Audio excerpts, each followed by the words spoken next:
श्री राम जय राम जय जय राम। श्री राम जय राम जय जय राम। जामवंत के वचन सुहाए, सुनि हनुमंत हृदय अति भाए। तब लगी मोह पर क्यों तुम भाई, साधक कंद मूल फल खाई। जामवान के सुंदर वचन सुनकर हनुमान जी के हृदय को बहुत ही भाए। वे बोले, हे भाई, तुम लोग दुख सहकर कंद मूल फल खाकर तब तक मेरी राह देखना। जब लागी वहाँ सीता देखी हो, आही काज मोहि हारा सो विशेषी। कहना सवन कहु माता, चलऊँ हर सही धर रघुनाथा। जब तक मैं सीता जी को देखकर लौट न आऊँ, काम अवश्य होगा, क्योंकि मुझे बहुत ही हर्ष हो रहा है। यह कहकर और सबको मस्तक नवाकर तथा हृदय में श्री रघुनाथ जी को धारण करके हनुमान जी हर्षित होकर चले। सिंधु तीरो एक भूधर सुंदर, कौतुक कुंद चढ़ो ताऊ पर। वार वार रघुवीर समारी, तरकऊँ पवन तनय बल भारी। समुद्र के तीर पर एक सुंदर पर्वत था। हनुमान जी खेल से ही अनायासी कूद कर उसके ऊपर जा चढ़े और बार बार श्री रघुवीर का स्मरण करके अत्यंत बलवान हनुमान जी उस पर से बड़े वेग से उछले। जहाँ गिरी चारण दिय हनुमंता, चलऊँ सुगा पाताल तुरंता। जिमे अमोघ रघुपति करवाना, यही भांति चलो हनुमाना। जिस पर्वत पर हनुमान जी पैर रख कर चले, जिस पर से वे उछले, वह तुरंत ही पाताल में धंस गया। जैसे श्री रघुनाथ जी का अमोघ बाण चलता है, उसी तरह हनुमान जी चले। जलनिधि रघुपति धूत विचारी, तैं ना कहो श्रम हारी।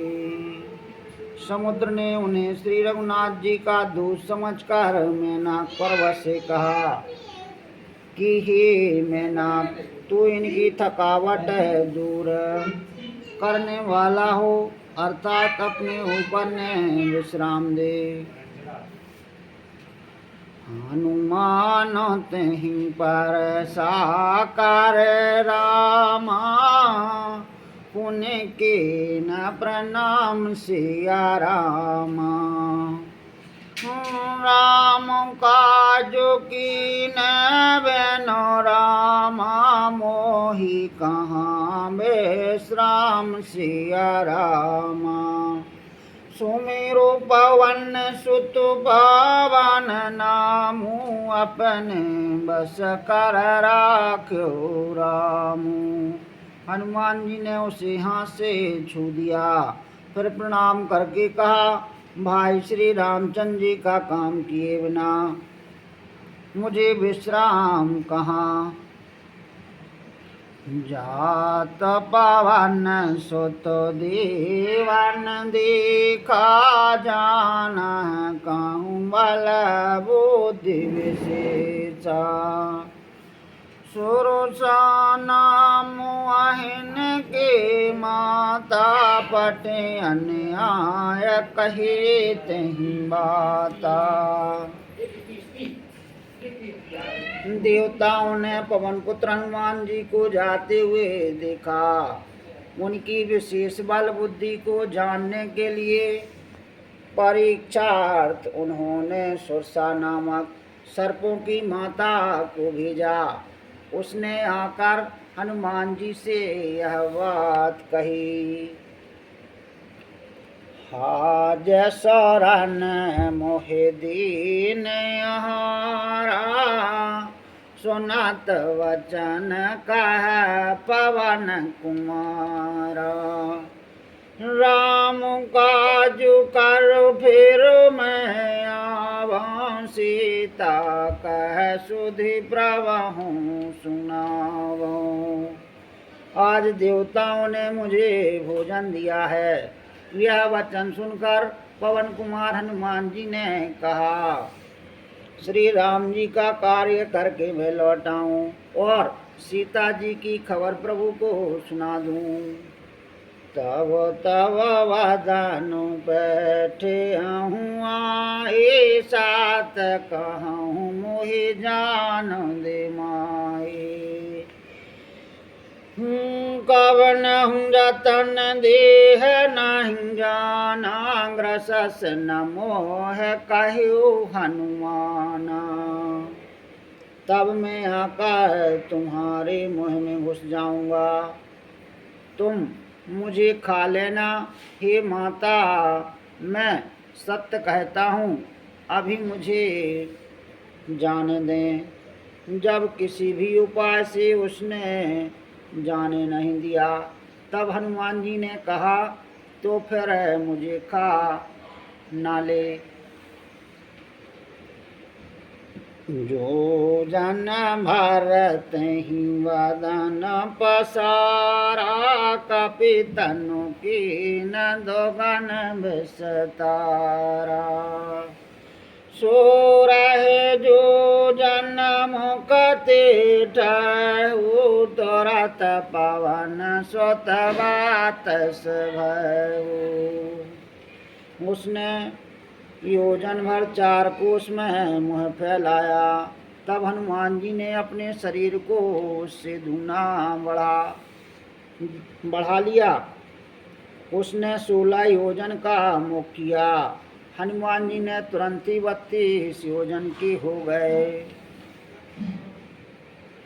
जस जस स्वर सावधन बढ़ावा सुधून कपि रूप दिखावा। सत जो जन तेहि आनन कीना लघु रूप पवन सुत लीना। जैसे जैसे सुरसा का मुखों का विस्तार बढ़ाती थी, हनुमान जी उसका दूना रूप दिखलाते थे। उसने 100 योजन 400 कोस का मुख किया। तब हनुमान जी ने बहुत ही छोटा रूप धारण कर लिया। मदन पठ पुनि बाहर आवा मांगा विधाता सिरोनावा। मोह सुरन जहि लाग पठावा बुद्धि बल मरम तोर में पावा। और भी उसके मुख में घुसकर तुरंत फिर बाहर निकल आए और उसे सिर नवाकर विदा मांगने लगे। उसने कहा, मैंने तुम्हारे बुद्धि बल का भेद पा लिया, जिसके लिए देवताओं ने मुझे भेजा था। राम काजु सब कर हूँ रामा तुम बल वो दिन धान सिया रामा। आशीष दिए गए सो राम रस चले हनुमान सिया राम सुमिरु पवन सुत पवन नामू अपने वश कर राखो रामू। तुम श्री रामचंद्र जी का सब कार्य करोगे क्योंकि तुम बल बुद्धि के भंडार हो। यह आशीर्वाद देकर वह चली गई। तब हनुमान जी हर्षित होकर चले।